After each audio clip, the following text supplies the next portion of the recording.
Shalom, gente, tudo bom? Eu sou o Moré André. Eu estou aqui nesse pequeno vídeo para trazer a maior novidade do ano para a Escola Quibel Missinai. O nosso livro cabalístico, Histórias Cabalísticas, Milagres e Provações, chegou. Então você pode obter o nosso livro fazendo contato conosco e comprando direto comigo ou com a Morá Patrícia. O livro ficou muito bonito, vem explicando toda a história, toda a trajetória. Ele tem 136 páginas e você pode estar adquirindo e vivendo as mesmas histórias que contém nesse livro. Não perca tempo. Compre esse livro. Entre em contato conosco pelo telefone 22 99 26 26 532 ou 22 99 865 5590. Obtenha o seu livro Histórias Cabalísticas. Você vai ficar impressionado com os milagres contidos nesse livro, todos eles reais, catalogados, todos com vídeos, testemunhos. Não perca tempo. Compre o livro Histórias Cabalísticas com Moré André Crem Rosa. Alguém lembra de uma personagem na Torá chamada Raabe? Vocês lembram dessa personagem? E ela casa com Josué, ela casa com, né? Josué vai estar casando com Raabe, e ela vai estar, se eu não me engano, descrita logo no capítulo 2 do livro de Josué mesmo, Yehoshua. Todo mundo vê a história, é uma história muito bonita. Por quê? É dito que Josué mandou 2 espias, e que esses 2 espias, eles são para observar aquela terra, porque eles invadiriam a terra.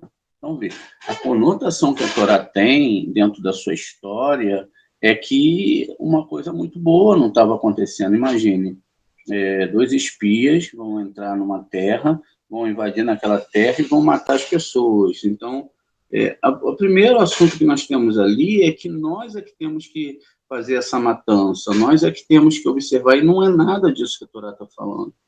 Mas como ela funciona no nível de ego e no nível de alma, então ela tem a parte escrita que é de esquerda, que é de nível de ego, quer dizer, as pessoas que têm esse interesse de minar outras pessoas, ainda que isso pareça muito bom, ou de não fazer um todo acontecer, então elas entram na argumentação contrária, ou seja, na argumentação da escritura que está do lado esquerdo. As pessoas que estudam e começam, então, a adentrar nesses níveis, elas vão, então, entender que elas precisam realmente entender a Torá profundamente, porque a Torá, ela só era dada para um certo grupo de judeus. Nem todos os judeus estudavam a Torá. Muito bem. A primeira coisa que nós devemos compreender é aqui, quando há uma apresentação, né, e diz aqui que, né, dentro dessa apresentação, que o Yehoshua, ele substitui Moshe na direção do povo de Israel, ele foi selecionado dentro da Torá, mas você veja, ó, após a morte de Moisés, o servo de Deus, Deus disse a Josué, Deus disse a Yehoshua, está aqui, E o Yehoshua, ele era filho de Num, tá vendo? Num não é um ser humano, Num é a letra Num, realmente. Então, Josué, ele era filho de Num, não é? Por que ele era filho de Num? Porque ele era filho do grau 50, era filho de Biná. Então, ele estava num grau 50. Não é que ele tinha um pai humano, não é isso que a Torá está falando. Então, eu pego esse filho de Num e eu tenho que entender que ele contou o Shavuot, a alma que está em evolução, então ela chegou para receber a Torá. Se ele é filho de Num, é porque ele já recebeu a Torá. Então, eu não tenho que usar argumentação de quem ele era filho, de quem ele era descendente, porque a Torá não fala nada disso. A Torá está falando do seu sistema espiritual de doação. Então, quando eu chego no capítulo 2, agora aqui do capítulo, né, vamos dar uma olhada aqui, eu já tenho um outro nome. Né? Então, ele diz aqui, ó, Josué, né? Aí fala, repete de novo, vai Shelah, Yehoshua, Bin Nun, ou seja, Josué, o filho de Nun, filho de Biná, filho do grau 50. Então, veja, se eu junto, ó, a Beit aqui, né? E junto o Nun aqui, ó, eu tenho a palavra Biná, tá vendo? Biná. Então, Yehoshua, ó, Yud Re Vav Re, que é o grau superior, esse grau Yud Re Vav Re, que é a primeira parte do tetragrama, eu tenho Vav, e Vav a gente sabe que é Zerampim, são as 6 sefirotes. Aí eu vou ter aqui o Shin, que é um nome que está sobre Shaddai, sobre a Lua, e aí eu tenho aqui o Ain, que são 70, que são as 70 nações desse mundo. Então veja, ó, Yud Re Vav Re, que passou por todos, Zerampim, que chegou à Lua, que vai trazer todas as almas desse mundo, filho de Biná. Ou seja, todas as almas que estão aqui, todas as pessoas que estão aqui, vêm de Biná. Então a linguagem é totalmente diferente. A misericórdia é que Hashem fez a gente nascer nesse mundo. Ele fez a gente chegar aqui, a gente não sabe nem como. E aí a gente teve toda uma vida, teve a possibilidade de ter uma família. Só que quando chega no final da missão dessa alma, ela tem que ser recolhida de qualquer forma. O Ari, quando ele fez 38 anos de idade, a Shem falou para ele assim, olha, Ari, está na hora de você ser recolhido. Ele sabia que ia ser recolhido. Com 38 anos, ele já tinha cumprido a missão dele. Ele não podia ficar mais aqui, porque se ele ficasse mais, ele podia danar a sua alma. Então, a Shem recolhe o Ari, e aí o seu aluno, né, o Raim Vital, é que vai escrever tudo do Ari. Cada ser humano tem uma missão. O que acontece? Veja, Yeshua Ben-Nun, é que as pessoas vieram para cá para cumprir essa missão, mas elas estão desligadas das suas missões. Elas estão preocupadas em ser ricas, estão preocupadas no que vão comer amanhã, estão preocupadas em construir um império aqui, estão preocupadas se estão bonito ou não, se tem que ir no cabeleireiro, se tem que fazer isso, ter aquilo, se tem que ter um carro melhor, se tem que ter uma lancha melhor, e nada disso está na Torá. O que está na Torá é isso que a gente está entendendo pouco a pouco na configuração da árvore sefirótica. Quanto mais eu entendo sobre a árvore sefirótica, mais eu entendo sobre a unidade, sobre a união de todas as almas, e eu vou me empenhar nisso. Em quê? Em converter todo mundo? Não. Eu vou me tornar uma pessoa melhor, uma pessoa que ama mais as pessoas. Se eu não tenho a capacidade de amar, eu tenho que pedir a Shem, e principalmente amar, pedir para amar quem está no grupo, pedir para amar o meu próximo, participar da vida um do outro, amar de verdade, se importar, ser garantia mútua, né? Nos sistemas espirituais funciona assim, olha, a pessoa está com problema, então tá, você está com problema, a gente vai rezar por você, vai para casa. Alguns ajudam e tudo, não, mas a gente tem que ser mais que isso. A gente tem que ser uma família, se amar de verdade, construir essa alma juntos. Com isso, o que acontece? Nós estamos crescendo no amor ao próximo. Então, como que a gente vai amar? A gente pode amar as outras pessoas muito, mas aquelas pessoas não vão amar a gente, não vão crescer com a alma com a gente. Então, é meio egoísta você somente amar as pessoas. Você pode, mas dentro do grupo você tem a possibilidade de amar e ser amado. Então, você tem um sistema de troca de comunidade, de troca de rezar, de estar se importando com a pessoa, de estar se importando no ensino da Kabbalah, de estar aprendendo e crescendo com essa unificação de alma. E essa é a verdade da Torá. Se a gente quebra qualquer um desses vínculos com o nosso amigo, o nosso próximo, e a gente não ama de verdade, e a gente começa a acusar a pessoa por causa de religião, o que vai acontecer? Vai acontecer que a gente não está, né, não está ligado realmente a toda essa questão que a Torá está trazendo para a gente. Então, a gente viu lá Yeshua Ben-Nun, que ele é um sistema espiritual e não é um homem, de Yehoshua, tem aqui uma questão muito séria. Né? Veja, ó, Josué Ben-Nun enviou secretamente 2 homens de Chitim como espiões, dizendo, vai e faça um reconhecimento da área de Jericó. Então, eles partiram e chegaram à casa de uma certa prostituta. Tá vendo?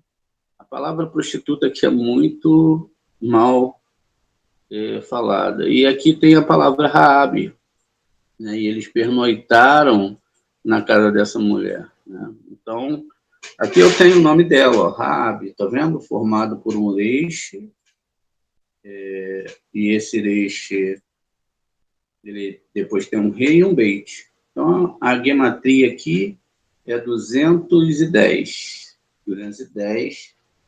Se você pega que Yosef, que é a reencarnação de Josué, viveu 110 anos, seria mais ou menos que 110 mais a árvore construída. Quando eu vou trazer o nome para cá, para a gente entender. Olha, vocês vão entender agora quem é Raabe, na linguagem da Kabbalah. Veja, eu tenho a Raabe e ela é a construção de algo fora do comum. Veja, até agora, eu achava que a Raabe era quem? Uma mulher. Raabe, na verdade, ela tem uma outra representação. E aí ela tem uma representação totalmente dentro da Torá. Não está falando nada desse mundo. Basta que eu pegue e troque essa letra, primeira letra, eu faço uma substituição. Como eu faço essa substituição? Nós temos 32 formas de gematria. Uma dessas gematrias é que eu posso trocar letras por letras equivalentes. Por exemplo, se eu tenho a letra Aleph, a gente já falou disso no nosso canal, na nossa história, mas vamos repetir que se eu tenho a letra Aleph, e essa letra Aleph, ela faz parte do meu texto, então vamos lá. O Aleph, ele é igual a 1. Então, veja, eu posso ter uma outra letra equivalente. Qual a letra equivalente que eu posso ter? É o Kuf. Por quê? O Kuf vale 100. Ou o Iud. O Iud vale 10. Veja, se o Iud vale 10, ele é equivalente com o Aleph, que vale 1, porque se eu tiro o 0, logo eu tenho, né? Eu tenho 10. E se eu coloco aqui, né, dentro da minha letra, um 0 aqui no 1, eu tenho 10 também. São números equivalentes. Então, veja, e aí eu tenho Kuf, eu tenho também uma letra equivalente. Isso vai servir para qualquer letra. Qualquer letra que eu usar vai poder fazer esse tipo de intercâmbio entre as letras. Elas podem trocar de lugar. Então, eu posso, dentro de uma palavra, eu posso substituir o Kaf por uma letra Aleph ou por uma letra Yud. eu posso substituir o Aleph pelo Kuf, e posso também substituir o Yud por um Kuf ou por um Aleph. Eu posso fazer isso, isso faz parte do corpo de construção da própria Torá. E aí isso muda muita coisa dentro da Torá. Se isso está descrito dentro da Torá, isso foi feito para que nós pudéssemos usar, não é? A gente tinha que poder usar esse sistema para entender esse sistema e assim a gente poder usar toda a metodologia da Torá para a gente entender essas questões como a questão de Raab. Muito bem, aqui eu tenho uma explicação e a gente pode avançar um pouco mais. Vamos para a segunda letra do alfabeto hebraico, o Beit. Então, eu posso pegar o Beit, vamos pegar aqui a letra, vamos pegar, copiar aqui, e vamos botar aqui para a gente fazer as substituições e entender. Veja, eu posso pegar a letra Beit e vou substituir pelo Aleph, não que ela possa, nesse sistema, ser substituída, eu só estou remontando aqui o quadro para a gente entender. Bom, então, ó, eu tenho o Beit. O Beit, ele vale 2. Qual é a letra que vai ser equivalente a esse Beit, né? Se o Beit vale 2, a letra que é equivalente a ela seria a letra que tem o numeral 20, e essa letra é a letra Kaf. Então, vamos colocar aqui, ó, letra Kaf, ela vale 20. Logo, deixa eu botar de novo, porque repetiu. Logo que eu tenho a letra Kaf, ela vale 20, ela é substituível, não é, pela letra Beit aqui, ó, eu posso substituí-la. Qual a outra letra que pode ser substituída? A letra Reish, que é 200. Então, eu preciso do numeral 200. Então, eu tenho a letra Reish, e essa Reish, ela pode substituir a minha letra Beit ou a minha letra Kaf, tá vendo? Vamos lá. Então, aqui no meu sistema, eu tenho a letra Reish ali, que vale 200. Vamos botar aqui, ó. Reish vale 200. Então, se Reish vale 200, por qual letra que eu posso trocar ela? Eu posso trocar o Reish pela letra Beit ou pela letra Kaf. Elas são equivalentes numericamente, gematricamente, então é um tipo de gematria que eu posso fazer, é esse, né? Usando sempre o caminho que os nossos sábios deixaram. Eu não posso substituir essa forma de interpretação da Torá. Então, quando a gente fala, olha, você não mudará nem um tio da Torá, quer dizer que eu também não posso sair desse sistema gemátrico. Né? Eu não posso sair, eu tenho que obedecer todas as regras, veja. Então, olha, eu tenho aqui 200, então eu vou fazer o seguinte, como eu tenho 200, vou botar na palavra de cima, que é na palavra Raab, eu vou substituir, então, essa palavra por uma letra que vai me dar uma lógica dentro desse entendimento do que nós estamos falando. Eu, então, vou pegar e vou substituir a letra Reish pela letra Kaf. Por quê? Kaf é 20, Reish é 200. Então, poderia, né, substituir por qualquer uma das letras, desde que isso tenha um sentido. Então, eu botei. Então, veja. Então, agora eu tenho aquele sistema que eu ensinei para vocês, chamado Kahav.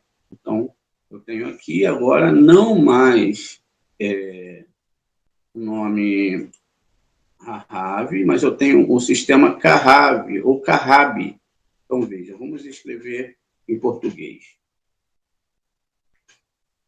Kahab é o sistema que eu tenho aqui. Então, quer dizer que essa questão não está falando de um homem e de uma mulher? Não, não está absolutamente. Então, aqui está falando de um sistema espiritual chamado Kahab. Por quê? Aqui eu tenho o Kaf, não é?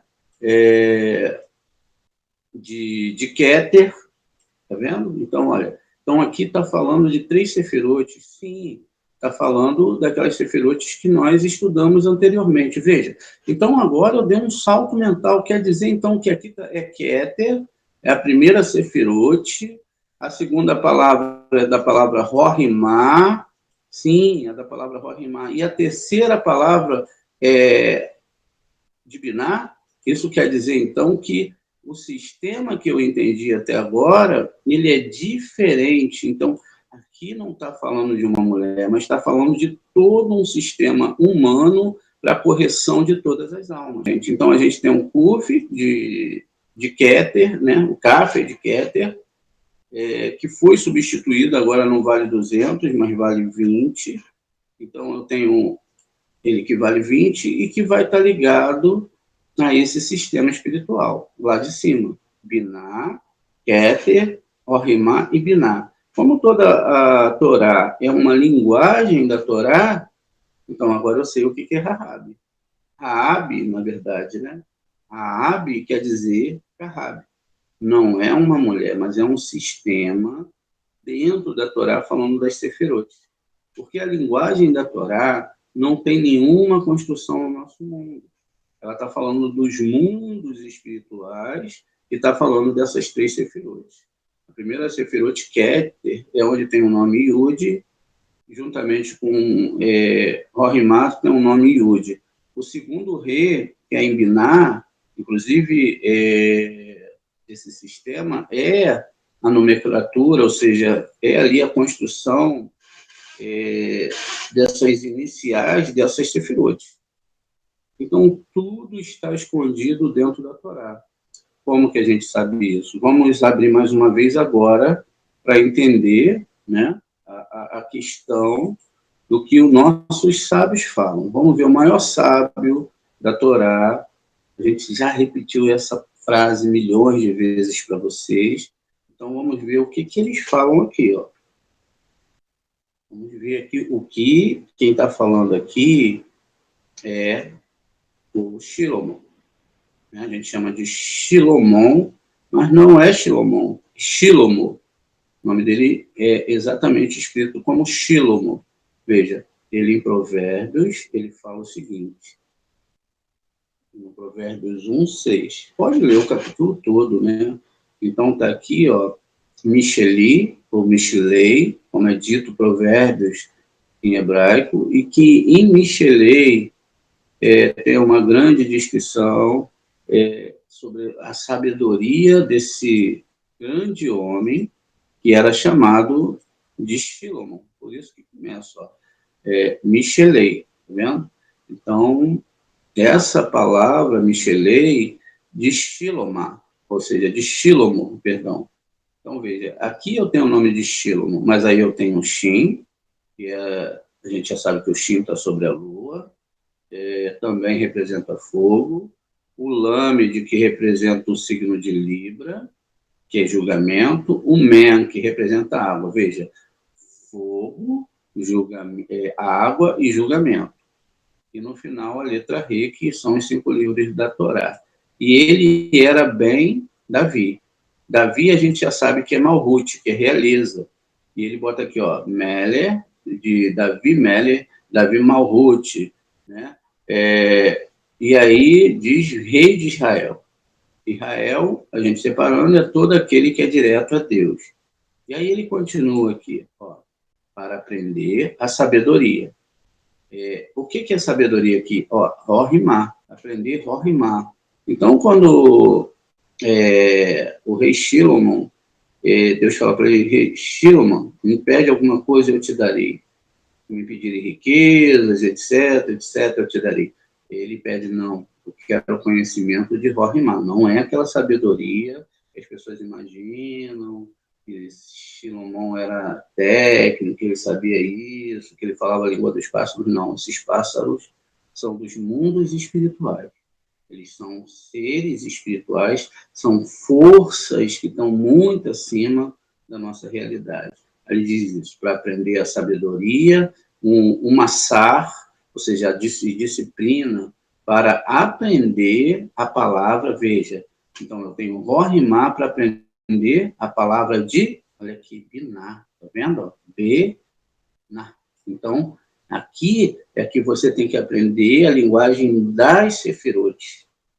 Aprender a sabedoria, Rorimá, disciplina para aprender a palavra da Biná. Eu tenho que estudar a Torá com um cabalista, com alguém que vai poder ensinar a verdade para vocês, para que vocês não fiquem perdida nas argumentações. Então diz aqui, ó, para adquirir disciplina para o sucesso espiritual, retidão, justiça e equidade, ou seja, tzedakah, justiça, equidade, só coisas boas, amar o próximo. Ele diz, para adotar o simples, ou seja, letete, lefatai, aramá, linear, daat, para notar o simples com astúcia e o jovem, veja, com sabedoria, daat. Então, aqui a gente já chegou, ó, e a gente já está falando de daat, ou seja, saímos de Bená, Rorimá, e chegamos em daat. E aí ele continua aqui. O sábio, né? O sábio, Raham, ao ouvi-lo, ganhará mais sabedoria, tá vendo? Então, mais sabedoria. Então, tudo está falando das Sefirot, né? Por quê? Ele vai aprender, o homem de discernimento aprenderá a ser hábil, ou seja, manipular toda essa parte espiritual, né? E aí continua, para entender os provérbios, os epigramas e as palavras dos sábios e os seus enigmas. E os enigmas são que toda a Torá fala de Sefirot. Então, veja, mais uma vez aqui repete a palavra Rahamim, né, que também tem a palavra Rorimá, os sábios, e que tudo isso são feitos por esses caracteres, por provérbios, mas na verdade a palavra ideal aqui é parábolas, a tradução está errada. Parábolas são histórias metafóricas que não aconteceram, e assim a gente vai entender os enigmas dos nossos sábios.